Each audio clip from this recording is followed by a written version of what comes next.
여우와 나귀 턱뼈라는 제목으로 말씀을 나누겠습니다. 벌써 12월이 되었네요. 오늘 그 첫날인데 금년 한 해 정말 너무너무 고생 많으셨습니다.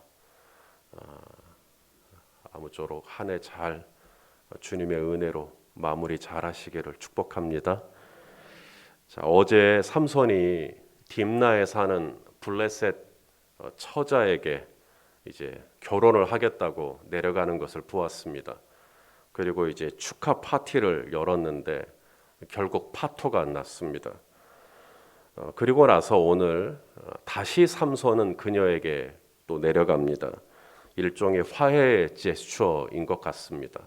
염소 새끼 한 마리를 들고 갔다는 거예요. 자, 오늘 본문 1절 말씀 우리 한번 같이 읽겠습니다. 자, 시작. 얼마 후 밀 거둘 때 삼손이 염소 새끼를 가지고 그의 아내에게로 찾아가서 이르되 내가 방에 들어가 내 아내를 보고자 하노라 하니 장인이 들어오지 못하게 하고. 장인이 왜 들어오지 못하게 했을까요? 사위가 왔는데 이미 삼손의 아내를 다른 사람에게 줘버렸어요.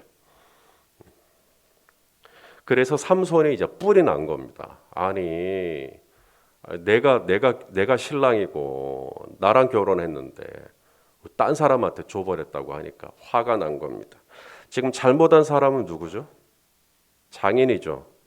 잘못한 건 장인인데 삼손이 누구한테 화를 낼까요? 블레셋 사람 전체를 도매급으로 묶어버립니다. 블레셋 사람들에게 화를 냅니다. 그래서 이제 블레셋 사람들에게 이 화나는 마음, 이 감정을 거기다 다 쏟아버리는 거예요. 바로 이 안에도 하나님께서 이 블레셋으로부터 이스라엘을 구원하시고자 하시는 하나님의 경륜과 예정이 지금 이 사건 안에 들어가 있는 거예요. 삼손이 한 일이 뭐냐면 들에 있는 여우 300마리를 잡습니다. 그리고 그들의 꼬리에다가 불을 붙여가지고 블레셋 사람들이 밀 거둘 때라 그랬잖아요. 이제 거두었던 곡식단들, 또 아직 거두지 못한 곡식들, 그리고 뭐 감람나무, 포도원 이런 데다가 여우를 다 풀어버려요. 그럼 불이 붙어 있으니까 다 타버리겠죠. 사람이 여우를 쉽게 잡을 수가 있나요? 여러분은 100m 달리기 몇 초나 하십니까? 이 우사인 볼트가 세계에서 가장 빠른 사람이라고 하는데 9초가 조금 넘습니다. 9초 55, 9초 56 뭐 이렇게 되는 것 같아요. 여우는 100m 달리기를 5초 합니다. 그런 여우를 어떻게 잡습니까? 그것도 300마리를 잡습니다. 삼손이 얼마나 빠르다고. 여우 들에 있는 이 왕성한 여우가 300마리가 어떻게 잡힙니까? 지금 삼손이 하려는 일이 뭐냐면 블레셋을 딱 대적으로 삼고 블레셋과 싸우려고 하는 겁니다. 이때 아무도 삼손의 편에 있지 않아요.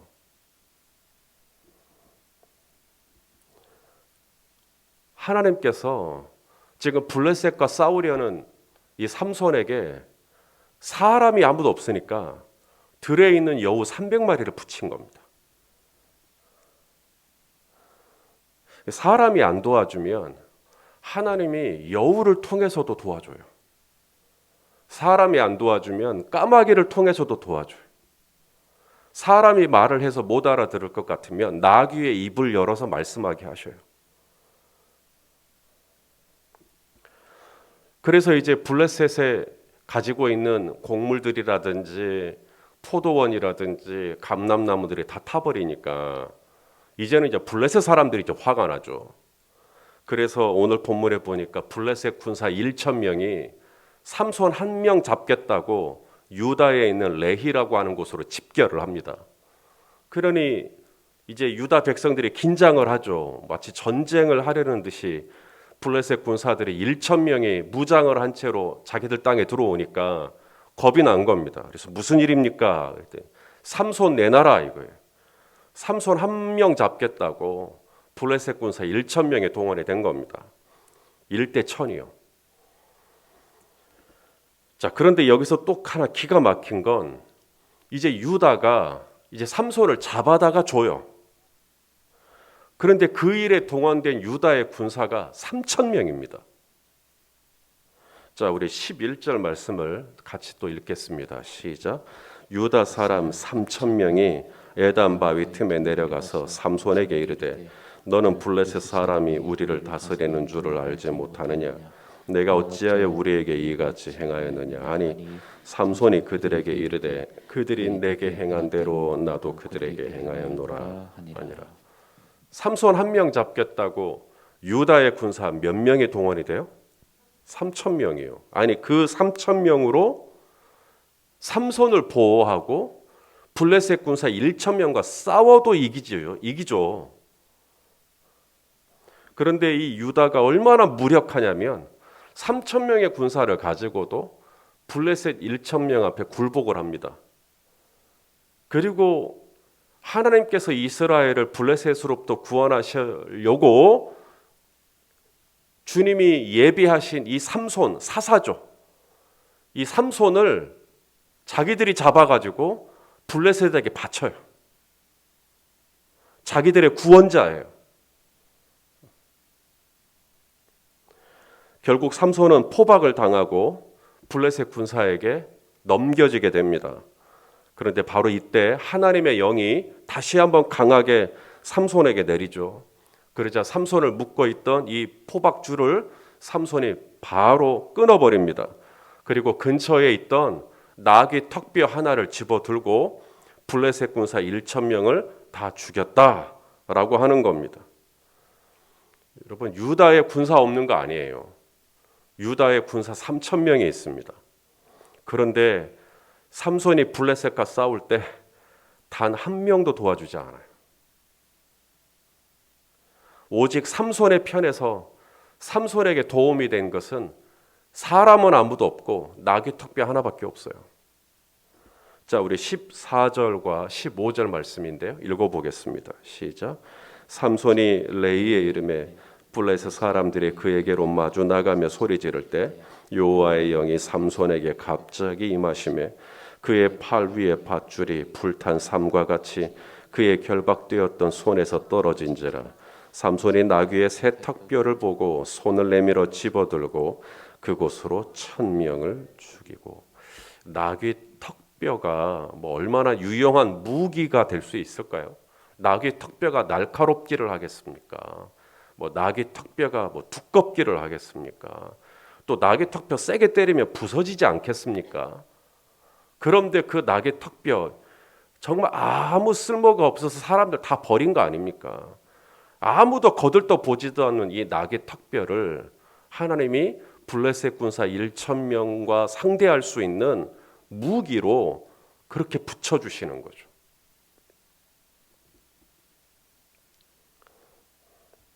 하나님께서 삼손을 통해 일하시는 것을 봅니다. 삼손하고 조력하고 있는 삼손을 조력하고 있는 사람이 아무도 없습니다. 유다에는 군사가 3,000명이나 있었지만 그 어느 누구도 삼손의 편에 서서 삼손과 동역하지 않아요. 그때 하나님은 아무도 없다, 내 옆에 아무도 없다 한 그때에 들에 있는 여우 300마리를 붙여주십니다. 저는 아무리 생각해도 그것밖에 답이 없을 것 같아요. 100m를 5초에 뛰는 여우를 사람이 어떻게 잡아요? 하나님께서 강권적으로 여우를 붙여주신 거죠. 나귀 턱뼈도 많고 많은 것 중에 그거 하나 딱 떨어뜨려 놨을 뿐인데 하나님은 이 아무 쓸모 없어 보이는 이 나귀 턱뼈를 가지고 블레셋 군사 1,000명을 가격하는 하나님의 유용한 무기로 만들어 주시는 것이죠.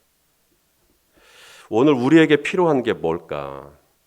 물론 우리는 돈도 필요하고 사람도 필요하고 건강도 필요하고, 그런데 저와 여러분에게 진짜 필요한 건 하나님의 영, 성령인 줄로 압니다. 삼손의 힘의 근원은 머리가 아닙니다. 머리가 길어서 힘이 난 게 아니라 삼손이 지금까지 보면 포도원에서 사자를 맞닥뜨릴 때도 여호와의 영이 임하니까 힘이 세진 거고, 오늘 블레셋 군사들 앞에서도 여호와의 영이 갑자기 임하니까 힘이 세진 거거든요. 진짜 힘의 근원은 성령님이시지, 내가 머리카락이 길어, 내가 학력이 길어, 내가 물질이 길어, 내가 외모가 길어, 이게 아무 쓸모가 없는 것입니다. 하나님의 영이 임하시면 내 옆에는 지금 아무도 없어요. 나를 도와서 이 블레셋의 포도원을 불태울 자가 아무도 없어요. 나를 도와서 유다의 레이에서 블레셋 군사 1,000명을 상대할 사람이 단 1명도 없어요.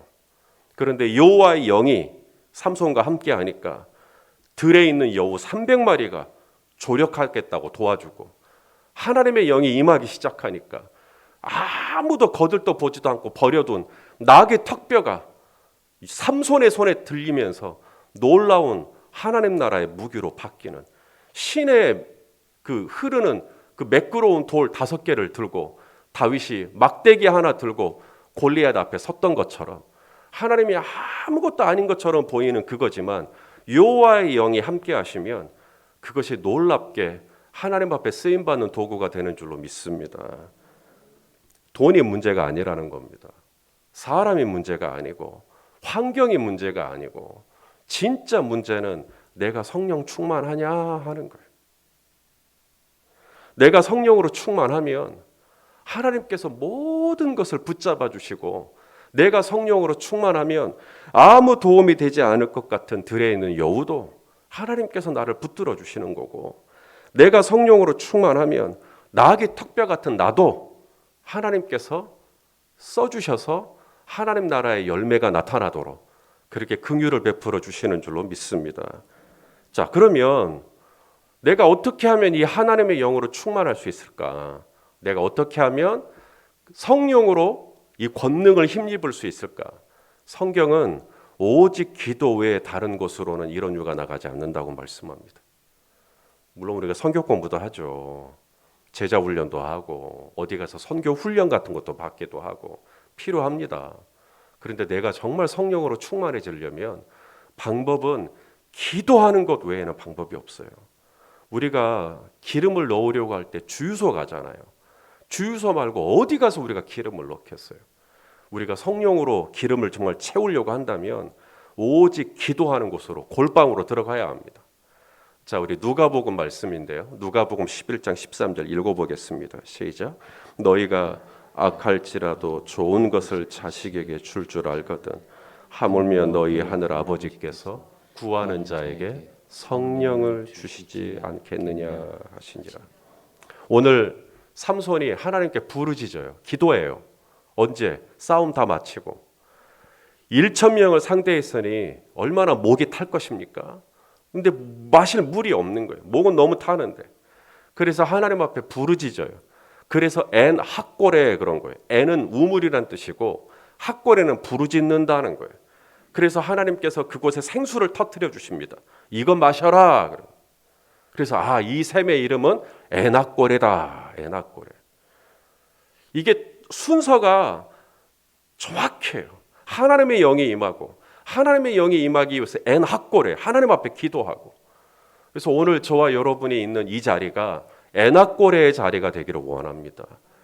오늘 온라인으로 예배드리시는 분들도 그곳이 어떤 거실에 있든 아니면 방에 있든 정말 그곳이 에낙골의 밤이 되기, 그 현장이 되기를 원해요. 하나님 앞에 부르짖는 거예요. 하나님께 기도하는 거예요. 그러면 우리 하나님께서 오늘 삼손에게 생수를 터뜨려 주셨듯이 오늘도 우리가 이 자리에서 기도할 때 하나님께서 하늘의 문을 여시고 우리에게 하나님의 영을 강하게 내려주시면 정말 들에 있는 여우 같은 나라도, 길에 버려진 낙의 턱뼈 같은 아무 쓸모없어 보이는 나라도 우리 하나님의 손에 들린 놀라운 하나님 나라의 무기로 오늘도 나의 삶을 주장해 주실 줄로 믿습니다. 바로 그 현장이 되는 오늘 아침이 되시기를 주님의 이름으로 축원합니다. 기도하겠습니다. 존귀하신 아버지 하나님, 아무도 삼손의 편에 선자가 없을 때 그럼에도 불구하고 들에 있는 여우 300마리를 붙여주시고 길에 버려진 낙의 턱비 하나를 주장하여 주시사 놀랍게 삼손과 함께 일하시는 하나님을 봅니다.